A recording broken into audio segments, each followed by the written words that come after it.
Muy buenas noches, ¿cómo están? Bueno, muchos de ustedes ya me conocen. Arrancamos un nuevo reto, un programa que lo tomo como un gran desafío, con la idea de construir el Paraguay del futuro. Vamos a ir desarrollando a lo largo de los programas diferentes temas que justamente hacen a nuestro quehacer diario, cultural y de lo que tiene que ser la construcción de un nuevo país. Antes de presentar al invitado, me quiero tomar el atrevimiento de hacer un breve análisis de los últimos acontecimientos ocurridos en el país y que realmente y particularmente me causó mucha tristeza y mucho dolor. No puedo concebir como ciudadano paraguayo la intromisión del gobierno de los Estados Unidos de América en este nuevo esquema en donde, independientemente que tengan o no razón, vengan a involucrarse en un esquema político, porque esto es político. Y el Paraguay, que yo sepa, es un país soberano desde el año 1811. Y el Paraguay puede tener muchos problemas, y tenemos muchos problemas, pero los problemas los tenemos que tener la capacidad de resolverlos nosotros. Nadie de afuera que nos tengan que venir a decir cómo tenemos que hacer las cosas. ¿Nos equivocamos? Pues bien, tenemos que tener la capacidad de revertir y de poder llevar adelante de vuelta la equivocación y convertirlo en una realidad. Pasamos por situaciones hoy en el país muy delicadas y todo se volvió muy político. Y eso es lo triste. Perdemos el tiempo en temas que no deberíamos estar perdiendo. Tenemos que empezar a hablar del futuro del Paraguay, de cómo hacemos para construir una nueva república. Bueno, un poco esa fue mi intención de hacerles llegar mi preocupación. Y esta noche está con nosotros el doctor Emiliano Rolón, el nuevo fiscal general del Estado. Un tema realmente sensible y delicado, y donde toda la ciudadanía tiene muchos signos de interrogación hacia dónde vamos a ir. Y gracias a Dios, él tuvo la decencia y la valentía de venir a conversar con nosotros un poco de lo que va a ser su gestión, que es un lugar muy sensible y muy delicado. ¿Qué tal, doctor? Muy buenas noches a ti, a la audiencia, bien presente aquí para enfrentar un poco este primer mano a mano, como se dice. Es bueno dialogar sobre lo que es el Ministerio Público, es bueno dialogar sobre lo que es el sistema de justicia, las expectativas que se generan y principalmente las líneas a seguir. En ese tren de ideas es bueno tener ya un punto de partida inicial, señalando que la nueva Constitución Nacional de 1992 marca para nosotros un derrotero demasiado importante, porque a partir de su vigencia en realidad se dispersa el poder, se fracciona, se fragmenta el poder en su ejercicio real. Y en ese orden ya no existe la figura del mandamás de otras épocas, del comandante del proceso como figura central en un enjuiciamiento, sino en realidad estamos hablando de instituciones que deben cumplir con sus fines, de sujetos procesales que tienen movimientos necesarios que hacer para que la efectividad de la justicia sea controlable a través de un esquema republicano. Si hay factores que caracterizan a una república, son dos en esencia. Primeramente, la fragmentación del poder, nadie tiene el poder absoluto. El beneficio de todo lo que se produce a través de los servicios va al pueblo. Y en segundo término, la posibilidad que este pueblo ejerza el control. En el orden penal, que es el área sensible y más importante de la Fiscalía, la oralización de los procesos es una realidad. Pero más allá de constituirse simplemente en un mecanismo de asentamiento de actos procesales, en realidad significa un mecanismo eficaz de control ciudadano del cómo se comportan los diferentes factores del sistema de justicia. Por eso es delicado, el proceso de desideologización, Sí. tras 23 años de vigencia de un esquema nuevo, todavía no está asentado. Y el factor cognitivo todavía sigue siendo un problema. Eso es cierto.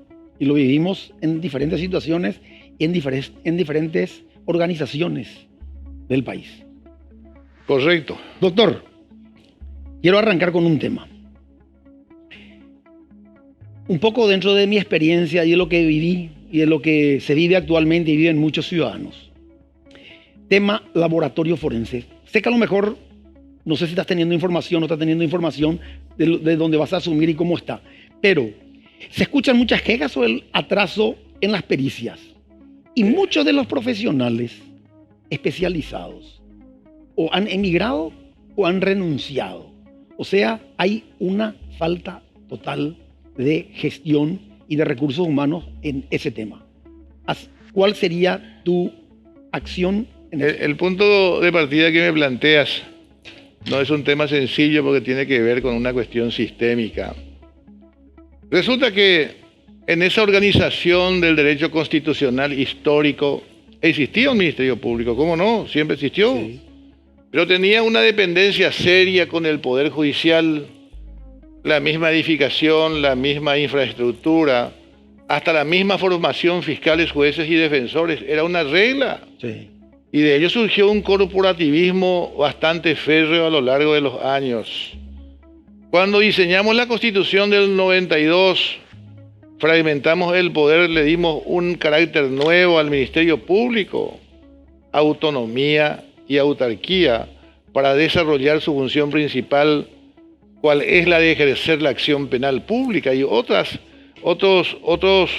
misiones más como defensa de la sociedad, comunidades indígenas, Sí. aspectos ambientales, intereses difusos. Le dimos una gran cantidad de atribuciones. Pero lo largamos suelto, sin equipamiento, sin materiales, sin infraestructura y sin locales siquiera.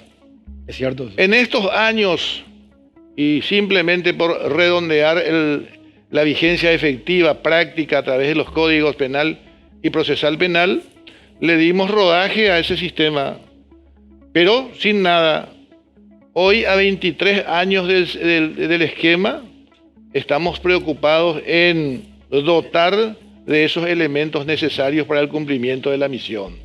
Ojo, hoy tenemos la necesidad, pero urgente, de que en cada circunscripción por lo menos se cuente con un local propio del Ministerio Público, no solamente para una oficina burocrática, sino enfatizando en esos aspectos que estás señalando, referido al laboratorio forense, referido a capacitación del personal técnico, Sí. porque no es posible hoy día trasladar las evidencias desde 800 kilómetros de la República, procesarlos acá y devolverlos a su origen.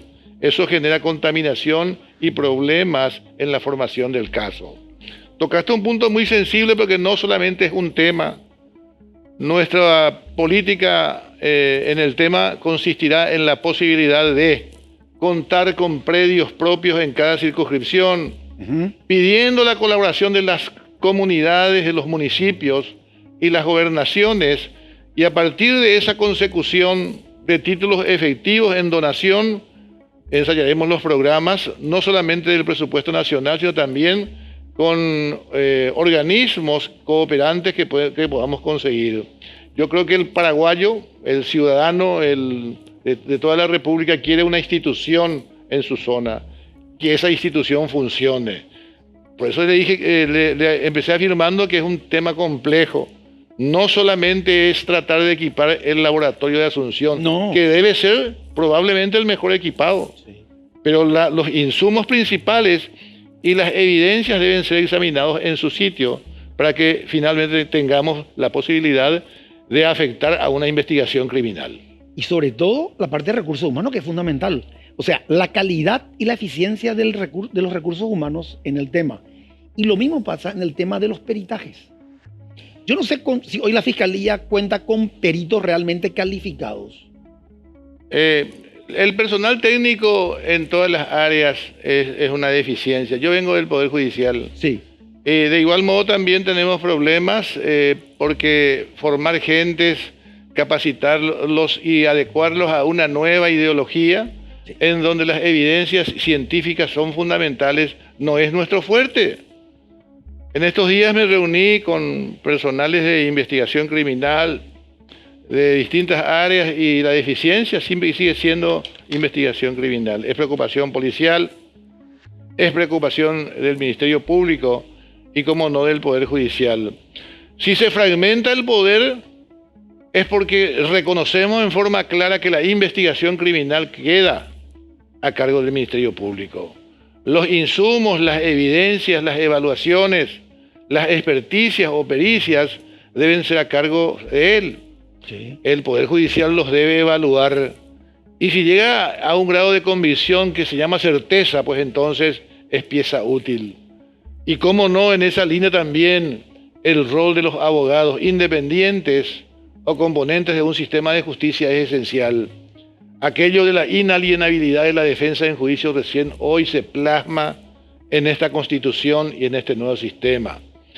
Es importantísimo que los actos procesales, la legalidad como extremo, sean observados a través del control que ejerce este paladín republicano de la justicia que se llama abogado.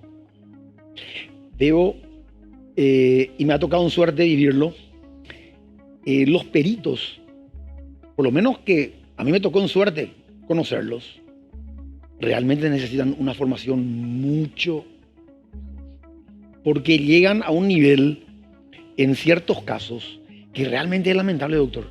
Honestamente te digo, o sea, no puede ser, vamos a hacer el ejercicio, yo víctima, y tengo un problema, viene un perito, y muchas veces es rebatible el informe del perito por la falta de capacidad que tiene. Yo creo que se tendría que trabajar bastante en formación o llamados de concurso de un cierto nivel para la contratación de los peritos de la Fiscalía.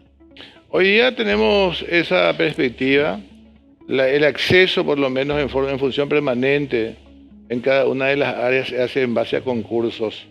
Todavía tenemos también el problema de la masificación formativa, hay que decirlo esto.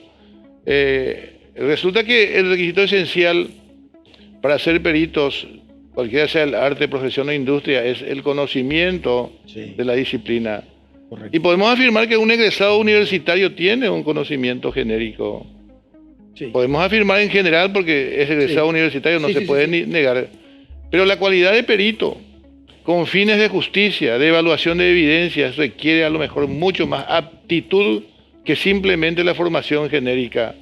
Por ejemplo, el juez es un perito de peritos, pero un juez no se forma con el mejor egresado de la promoción de abogados de cualquier universidad, por mejor que fuera. Se gana con los años, con la experiencia, la formación, la escuela, en fin, la docencia entre ellos, y con el tiempo uno tiene realmente la experticia que requiere la calificación de perito. Entonces, el perito es una persona, más allá del conocimiento básico y elemental, es una persona distinguida. Y ese nivel de excelencia, creo que coincidimos, todavía es un norte a conseguir. Claro, porque ellos son los que tienen que apoyar justamente y arrimar las pruebas al fiscal, porque si no están huérfanos ellos. Correcto. Pero huérfanos, súper huérfanos. Y un tema importante es la migración de funcionarios. Eso ocurre en todas las instituciones. Pero, por ejemplo, la Fiscalía forma profesionales, entran por concurso, se les contrata y al poco tiempo ya empiezan a migrar a otros lugares, empiezan a migrar buscando mejor salario. Ese es un tema delicado porque le deja huérfana a la institución. El problema de los comisionamientos, que es la base de estas migraciones, generan ese tipo de dificultades. Sí. Hoy tenemos en Fiscalía alrededor de 600 funcionarios ya de rango, de alguna formación, que están en instituciones estatales y básicamente hasta podríamos discutir la ética de esa migración. Sí. Porque fíjense, el personal del Ministerio Público debe estar entrenado a efectuar persecución penal. Así mismo. Eso implica líneas abiertas de investigación en todas las áreas. Puede ser al Ejecutivo, Sí. puede ser al Legislativo, al Judicial. Y en esa línea crear una especie de cabecera de puente en otra institución, estamos ya de alguna forma afectando al servicio posible. Creo yo que es muy interesante la propuesta que acabas de hacer, porque definitivamente ese es un círculo vicioso que hay que ir erradicando. Una de las primeras medidas de la gestión que pretendemos justamente lanzar a la consideración es precisamente la posibilidad de reincorporación inmediata de esas personas, y una vez que tengamos el grado de afectación, sus conocimientos, etcétera, darle la opción por lo menos si quieren quedarse en forma definitiva en la institución que van o se quedan con nuestra propuesta. Por experiencia propia, porque lo viví estando unos años en la función pública. Yo era un enfermo en negar comisionamientos. ¿Por qué?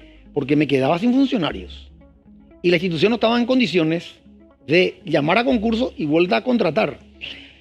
¿Y el problema dónde viene? En la clase política. Ese es un tema que lo vas a vivir ahora, yo creo, muy fuertemente, porque muchos se van porque la clase política les lleva. O llaman y piden la famosa recomendación para que fulanito de tal vaya a otra institución. Y no se dan cuenta que debilitan la gestión justamente en la cual ellos tienen que estar. Por eso yo creo de que a la ley del comisionamiento le falta una pata de modificación, de tal forma a evitar y cortar un poco esa injerencia política dentro de las diferentes instituciones. Yo creo que definitivamente la injerencia política ocurre en la medida que la cabeza lo otorgue. Y hay diferentes mecanismos. Finalmente el político es nada más que el vector de los acontecimientos sociales. Y en la medida que uno asuma con prestancia su función, es también la medida que uno adquiere reconocimiento de la gente. La experiencia de la Corte Suprema de Justicia nos dice lo siguiente, y hablamos graficando situaciones de años atrás. La primera Corte Suprema de Justicia, aquella integrada a partir del año 95, creo, es considerado por muchos como la mejor corte, porque eran compuestos por señores con personalidad. Sí. La figura del doctor Óscar Paciello, sí. Simplemente por citar la cabeza, Sapena Brugada, sí. Lescano Claude y otros de distintos partidos, Jerónimo Hidalgo Burgos, eran respetabilísimos por su sola presencia. Y en aquellos tiempos la injerencia, yo estoy seguro que habrá habido, sí. Pero por lo menos no fue perceptible por el común de la gente. No fue perceptible en la litigación por las partes porque simplemente eran las cabezas y desarrollaban las políticas públicas adecuadas.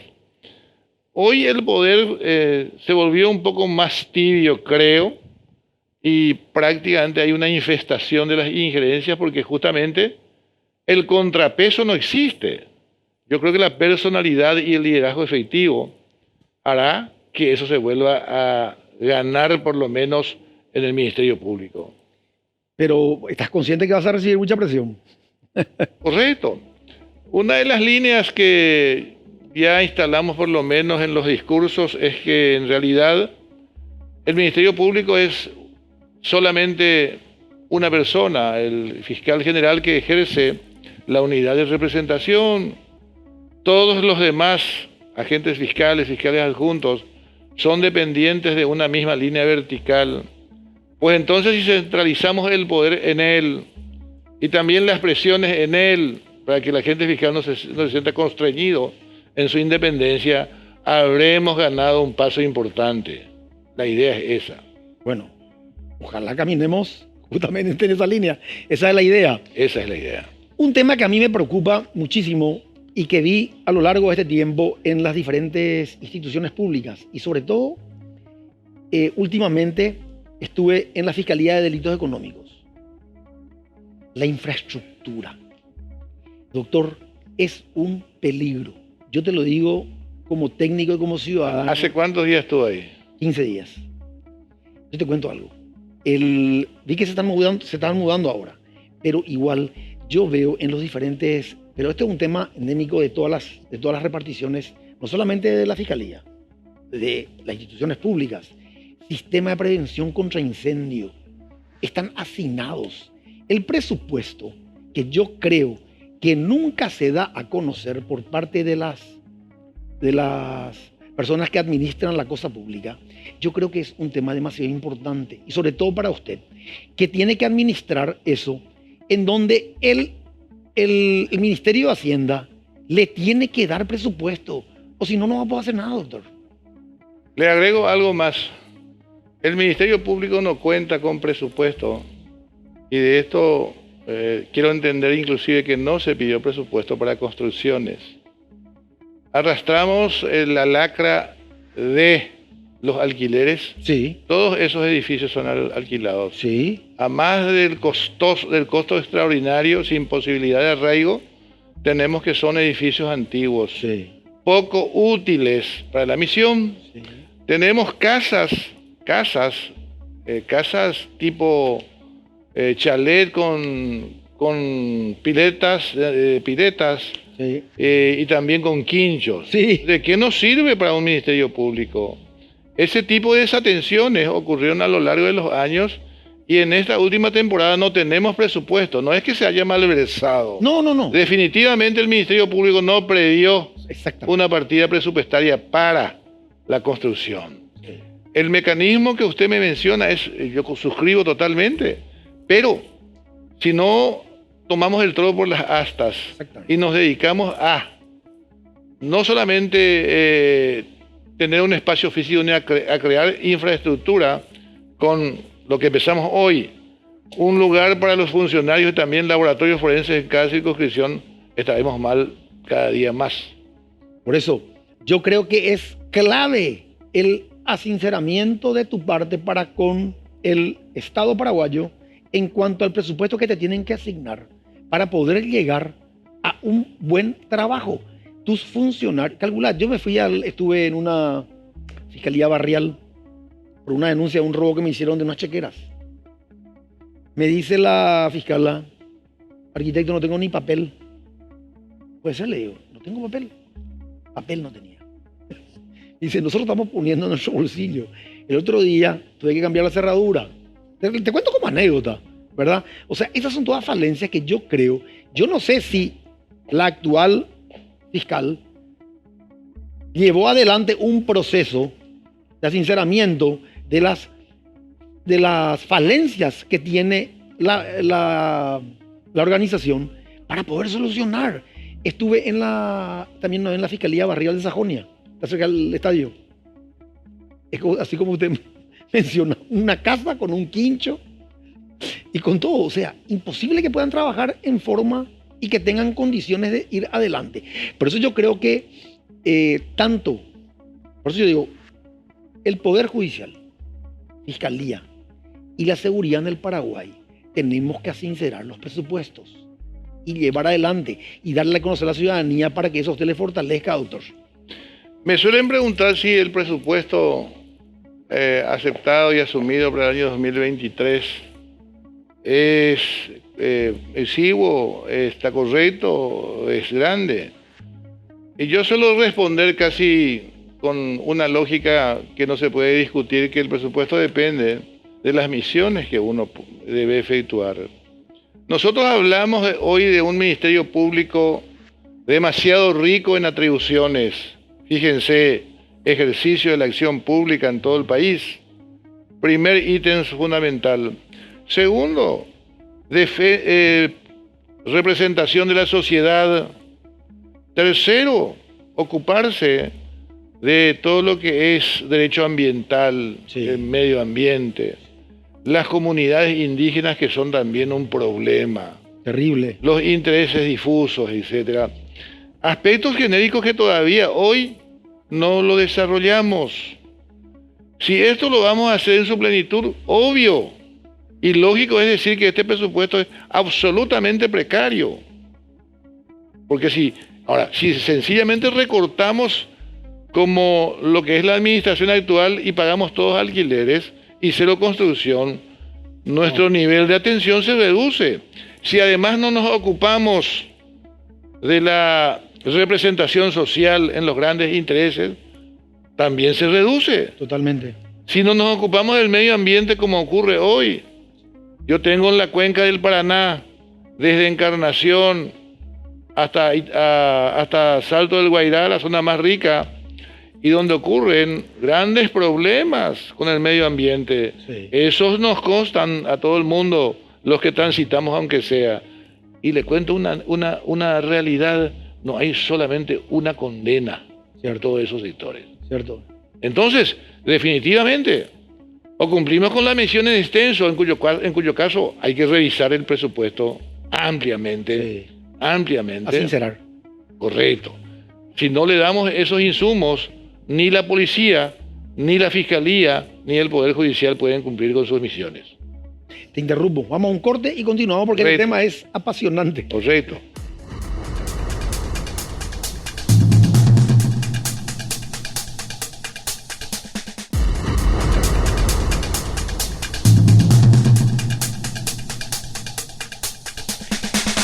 Bueno, como te estaba diciendo, doctor, y justamente, ojalá, y quiero creer de que vas a hacer cumplir a rajatabla la ley, sobre todo en el tema del medio ambiente.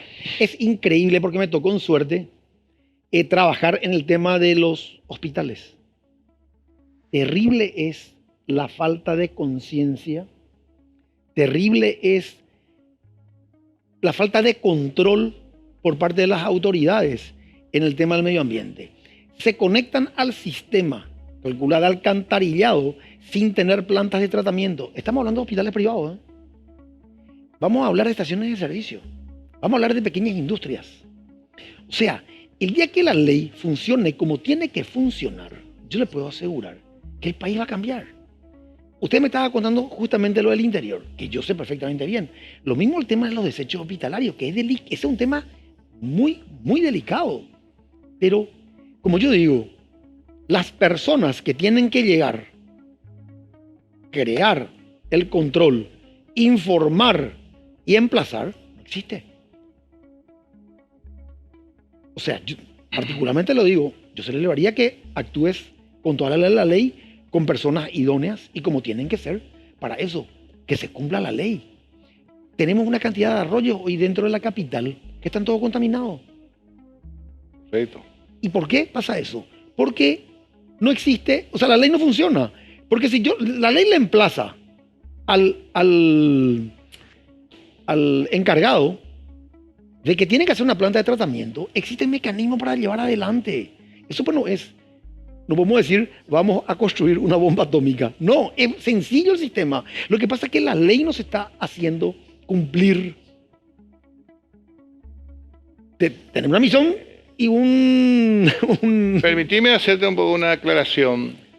Resulta que el cumplimiento de la ley tiene también que ver con el proceso de culturización de un pueblo, de una nación.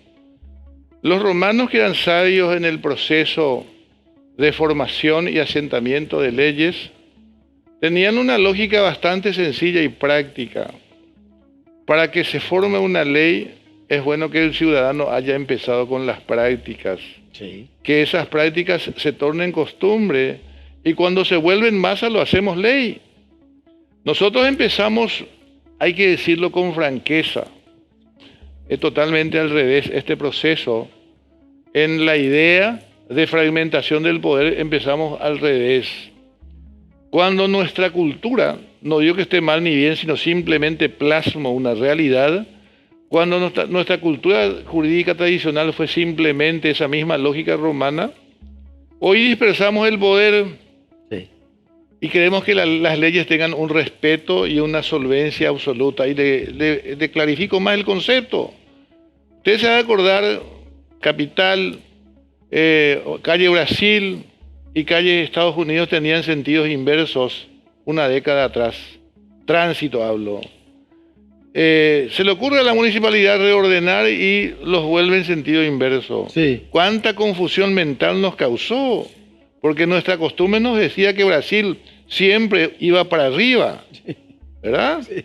Entonces, este es el proceso evolutivo que no observamos en esta contramarcha. Paraguay Villorrio de hace 50 años ya no lo es hoy. La hermosa música del Muricao, por ejemplo, Sí. guarania, pero inolvidable y inconfundible, por la hermosa que es. Sí. Hoy es un nido de desechos. Sí. Entonces, ese proceso de culturización va muy lento. La ley se puede aplicar en toda su extensión cuando es conocido por todos. Si bien la ignorancia de la ley no es aliciente ni limitante, pero también esto se dirige a una masa social. Claro. La sociedad debe comprender la magnitud del cambio y en ese proceso andamos lentos. Fíjense cómo impresionó la colectividad japonesa en el Mundial de Qatar. Sí. Al término de cada encuentro, cada quien tenía lo suyo y se lo llevaba. Claro. Eso es inaudito para nosotros. Totalmente. Entonces, fíjense que no es nomás intención de cumplimiento de la ley, sino realidades culturales. En los procesos de reforma ideológicos, como tuvimos nosotros en el Paraguay con la Constitución del 92, nosotros que trabajamos en reforma creemos que se asientan en 3 generaciones de 25 años.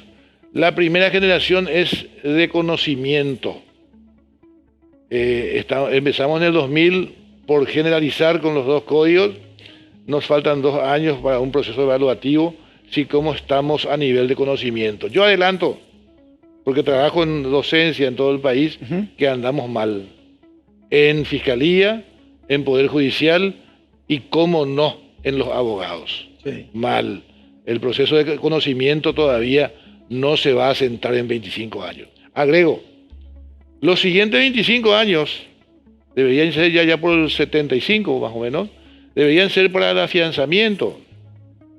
Esa formulación de ley se volvió práctica, ya se volvió práctica necesaria por la gente, y hablamos de 50 años desde el 2000. Y finalmente el proceso definitivo de asentamiento, tercera generación, hablamos allá por el 2075 más o menos. O sea que, definitivamente si hacemos bien las tareas, ese es el proceso normal de asentamiento. Pero lo que pasa es que, como yo digo, la formación cultural no acompaña al Correcto. desarrollo de las ciudades. Esto. O sea, uno va a 100 y el otro va a 10. Y muchas veces la ley, lastimosamente, aprendemos, como yo digo, por nuestro lomo. No hay otra forma. Y es increíble cómo el paraguayo en su país es puerco. ¿Sí? Pero cruzamos la frontera y nos volvemos limpios. Entonces, ¿qué quiere decir? Que algo está faltando.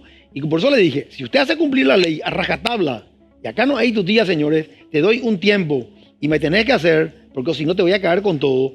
A eso apuntamos. Por eso yo creo que usted tiene una tarea muy difícil, muy comprometedora en ciertos aspectos, ¿verdad?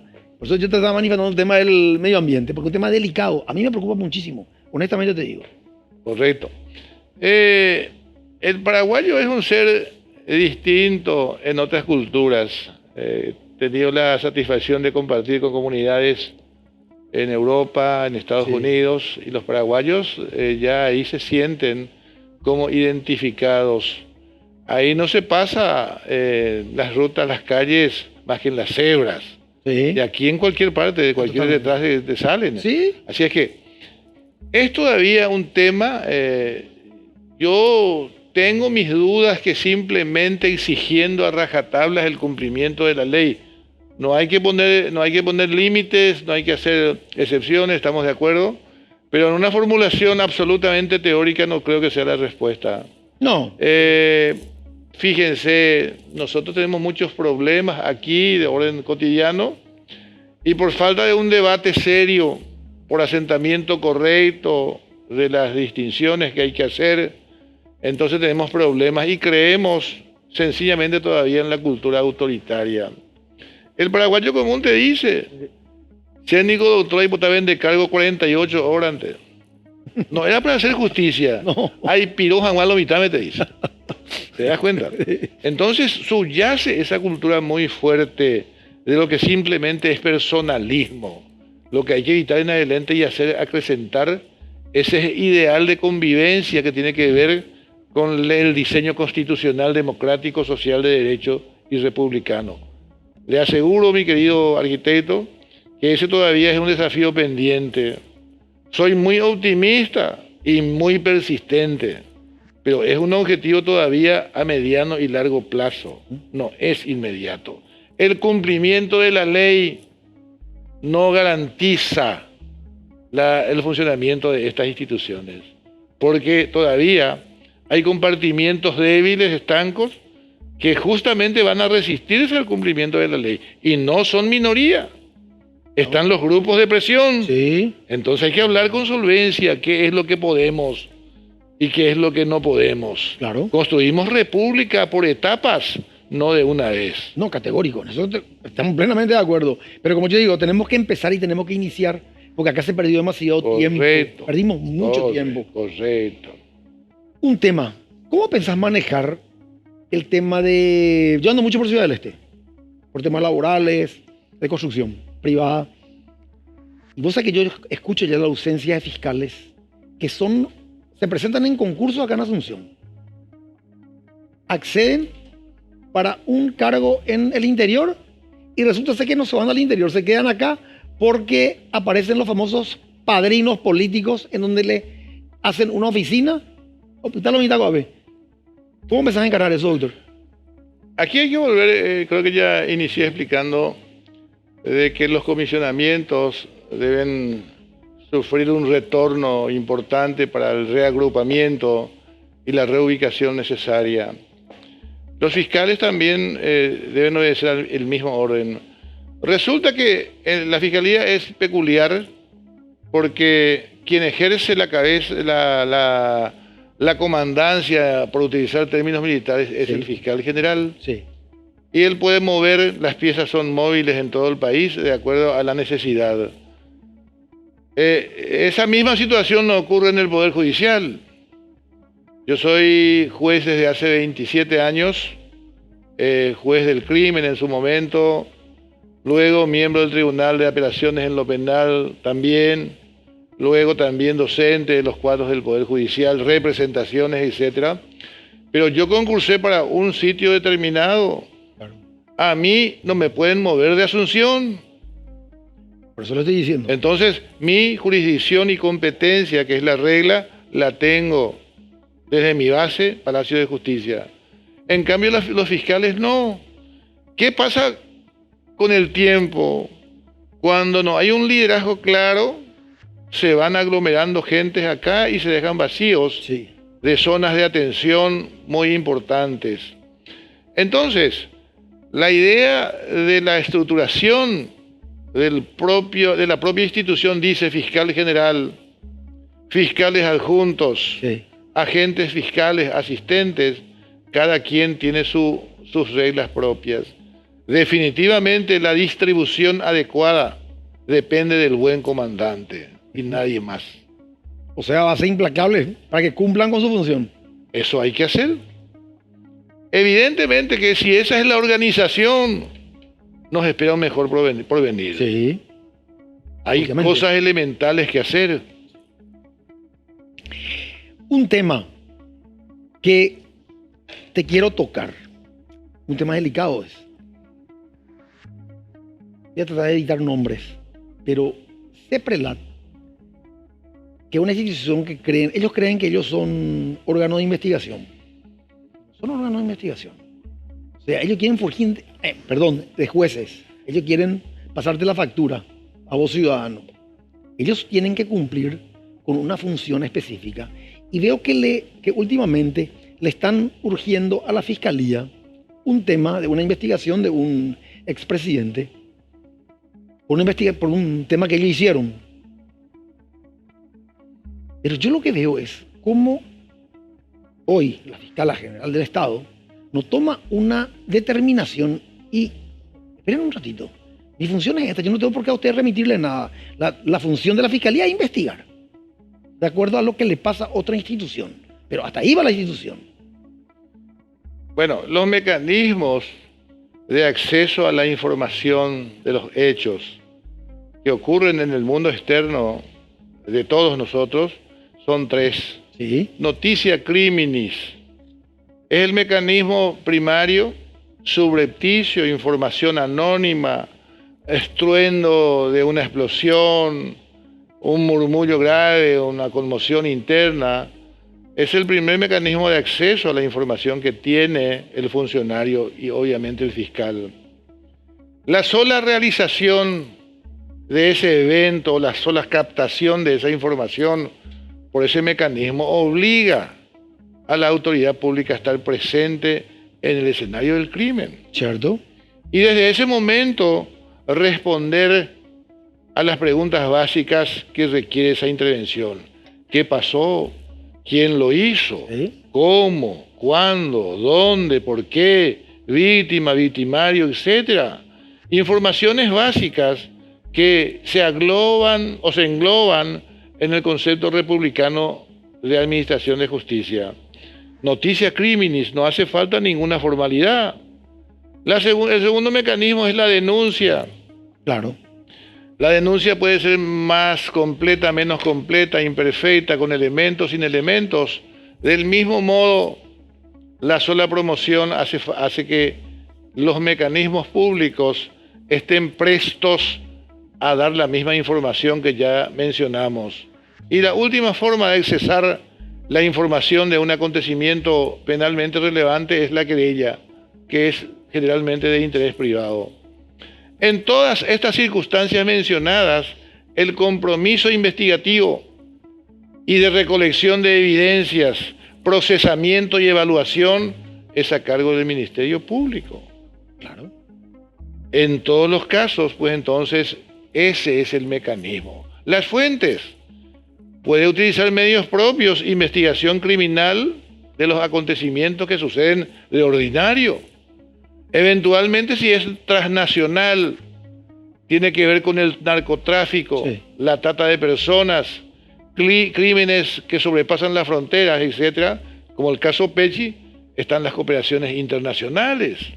O sea, la amplia gama de posibilidades están en esa línea de procesamiento. Ahora bien, existen instituciones de captación de informaciones que no tienen el volumen de ser evidencias. Hay una operación sospechosa, lo registra CEPRELAD, pero esa sospecha puede ser corroborada o no, puede constituir o no evidencia eventualmente de acuerdo al resultado de la evaluación que se haga. Pero en principio simplemente es una información que, como decirte, hay un vehículo sospechoso que está pasando aquí en las afueras del canal y vamos a ver quién es. Veo nomás como con tanta fuerza ellos mencionan públicamente y le urgen al ministerio que se pronuncie sobre, sobre la acción de ellos. Repito, todas las informaciones de los entes coadyuvantes tienen que ver con ese nivel de gestión propia del Ministerio Público. Es bueno decirlo, estamos muy acostumbrados, sin tocar ningún tema en particular, pero señalando una realidad nacional, que al aparecer en los medios de prensa parece ser que ya es una información absolutamente certera. Exactamente. Y puede que sí o puede que no. Sí. La realidad de la investigación lo dirá. Tenemos que tener esa paciencia, esa fuerza de reconocer que en verdad las evidencias adquieren eficacia probatoria recién en el postjuicio oral, al cierre del acto procesal de enjuiciamiento público. En todas las circunstancias anteriores, el estado de inocencia es una presunción constitucional absoluta que debe reinar como garantía republicana a favor del ciudadano. Una pregunta que siempre tengo en mente. Si yo realizo una declaración pública sobre un hecho puntual en una institución pública, por una entrevista,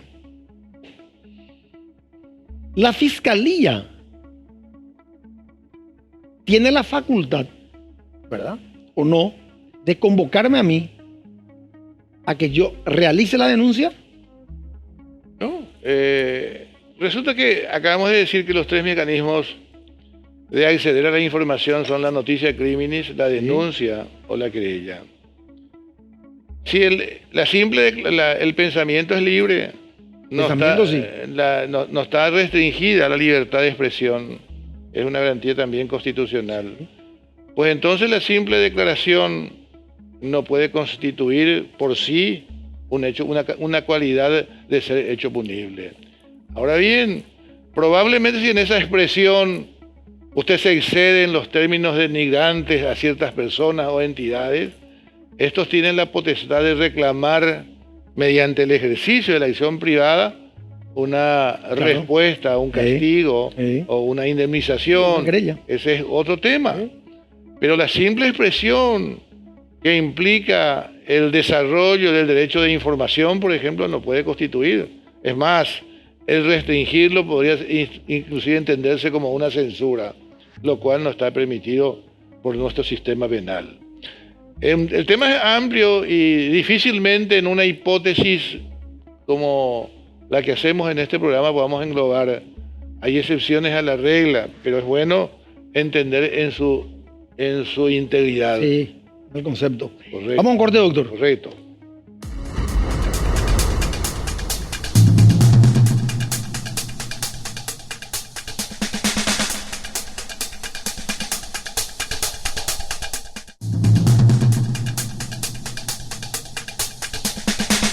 Doctor, tengo un tema que anoté. ¿Cuál va a ser tu criterio para implementar en asignación de fiscales en unidades especializadas sensibles y muy delicado como la unidad de delitos económicos? ¿Cuál va a ser el criterio? Hoy ya tenemos unidades en el sistema de justicia muy especializados, los delitos económicos, los delitos informáticos.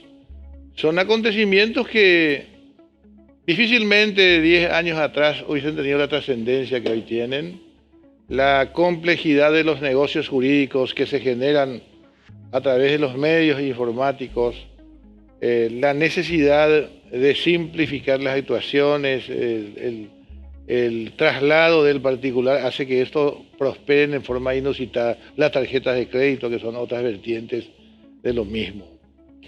Como es nueva, la especialización también está todavía vigente o está todavía en evolución, como aquello que mencionamos en los peritos. Difícilmente nuestros alumnos en derecho penal, los primeros que son egresados ahora, son los que manejan este nuevo orden penal con alguna relativa facilidad. Los grandes señores, maestros de otras épocas, hoy están desfasados o desaparecidos ya, y tenemos la necesidad de evolucionar en adelante en estos temas. Yo fui componente del sistema judicial de delitos económicos. Las primeras academias se hicieron con nosotros. También fui componente del tribunal especializado en estas cuestiones y les digo con franqueza, tenemos todavía que evolucionar en esto. Por eso le estaba preguntando. Tenemos que evolucionar en esto, y si hablamos todavía de niveles bajos evolutivos, y no porque sean inadecuadas las personas que se dedican a esos fueros, sino precisamente porque son nuevos. Las aristas todavía son impensables. ¿Quién tenía la idea de un fax, por ejemplo, 70 años atrás? Era imposible concebir. La transmisión de documentos, etcétera, la interceptación de este tipo de evidencias, etcétera, el manejo, el almacenamiento, etcétera, son cuestiones absolutamente en evolución. Hoy ya se impone que existan verdaderas escuelas de formación y de seguimiento. Como es componente de los tribunales especializados, le digo que a la vez el trasladar esos acontecimientos nuevos al derecho positivo nacional todavía es difícil. Por ejemplo, medidas cautelares a consecuencia de delitos económicos deben tramitarse por una lógica civil. Y esa interpolación de jurisdicciones todavía genera dificultades. Le traslado al campo de la medicina. Aquellos que ya tenemos más de 60 años sabemos que nuestros grandes ídolos del fútbol tenían un problema de meniscos, se le operaba en la rodilla, se le abría por lo menos 50 centímetros, se hacía algunos que otros retoques en el medio, se lo enyesaba y a lo mejor en un año o dos empezaba la rehabilitación. Hablamos de poco tiempo atrás, 30 años atrás. Sí. Hoy, esa misma cirugía, ese mismo tratamiento, cuanto menos un reposo de 24 horas y 48 horas está en proceso de readaptación. Sí. Y probablemente con alguna suerte en un mes está rehabilitado. El conocimiento, la evolución, los sistemas no son automáticos. Entonces, es bueno entender que falencias hay. Nosotros, y pongo nomás como parangón el tema enjuiciamiento oral, nos aplazamos en algunos temas. El Poder Judicial se aplazó en algunos temas, y hay que decirlo, porque nos permite rebobinar y mejorar en adelante. En el tema de Coabolaños nos aplazamos. No dimos respuesta a las gentes fallecidas, a las víctimas, por lo menos a una gran parte no le dimos respuesta. En otros sí, pero al no dar la dimensión que por lo menos aceptable, no salvamos la prueba. Sí salvamos la prueba en la oralidad, y pongo un ejemplo paradigmático que siempre hablamos en aulas. El tema del caso Amin, el niño que fue asesinado a través de un secuestro. Sí. A través de la oralidad descubrimos por primera vez en la historia nacional los primeros culpables reales. La tía, que llorando confiesa y dice, perdón. Entonces, esas son las innovaciones que hay que entender. Tenemos todavía pasos optimistas que realizar, pero no pretendamos siempre que todo venga de la autoridad sin sacrificio nuestro. No, es bueno tener perspectivas claras, avances claros, pero también tener en cuenta las falencias para corregirlos. No siempre las defecciones, el paraguayo es muy susceptible, cree que todo es de mala fe. No siempre los errores son de mala fe. No, claro, por falta de capacidad. Puede ser, pero a veces tampoco no es por falta de capacidad. Acabamos de hablar de la necesidad de la evolución de un sistema. Si nosotros tenemos solamente 22 años de experiencia en la oralidad como mecanismo de asentamiento de los actos y la oralidad como mecanismo de control ciudadano en su administración de justicia, ¿cómo podemos pretender que sea absolutamente perfecta? No es imposible. La lógica americana te dice que tienen casi 400 años de cultura. Pues entonces, si Michael Jackson se quedó varado en el aeropuerto John F. Kennedy por 22 casos de abuso sexual en niños, y le traen esa misma noche al juez de arraigo y le dan su libertad por $3 millones, nadie se escandaliza. Claro. Pero imagínense esa hipótesis aquí. Sí. No. Entonces, esto hay que construirlo. Sí. No es solamente, qué sé yo, soplar y hacer botellas y esperar que el resultado venga solo. Proceso de decantación, voluntades y sacrificios efectivos de las autoridades, pero con el ideal republicano de que esto el pueblo lo note. Ese es el norte. Sí, coincido. Bueno, doctor, tenemos que irnos.